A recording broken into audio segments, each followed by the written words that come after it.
Hello friends, இன்றைக்கி நம்ம சமைக்கிறதுக்கு என்னென்ன வாங்கியிருக்குன்னு பார்க்கலாமா? வெங்காயம் கொஞ்சமாக வாங்கியிருக்கோம். பார்த்திங்கன்னா சும்மா ஒரு கிலோ பக்கமாக வாங்கியிருக்கோம். அப்புறமா கொஞ்சமாக பச்சை மிளகாய்,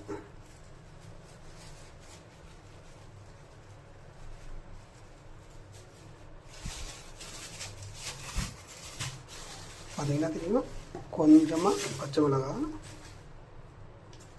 நம்மள்கிட்ட வேறு பவுல்லாம் கிடையாது, தனித்தனி எடுத்து வைக்கிற அளவுக்கு பாத்திரம் கிடையாது. அதனால் எல்லாமே ஒன்றாவே போட்டுடலாம். அதுக்கப்புறம் தக்காளி, ஒரு 5 தக்காளி, சரிங்களா? அவ்வளோதான் நம்மக்கிட்ட இருக்கிற காய்கறிகள்.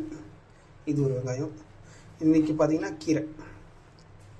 கீரை 2 கட்டு வாங்கியிருக்கோம்.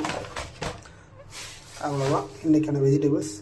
இது நைட்டு சாப்பிட்லாமா காலையில் சாப்பிட்லாமான்னு தெரியல, அதனால் கீரையை மட்டும் எடுத்து வச்சுட்டு நம்ம பேச்சுலர் ரூமோட காய்கறி பெட்டியை மூடிடலாம். அவ்வளோதான்.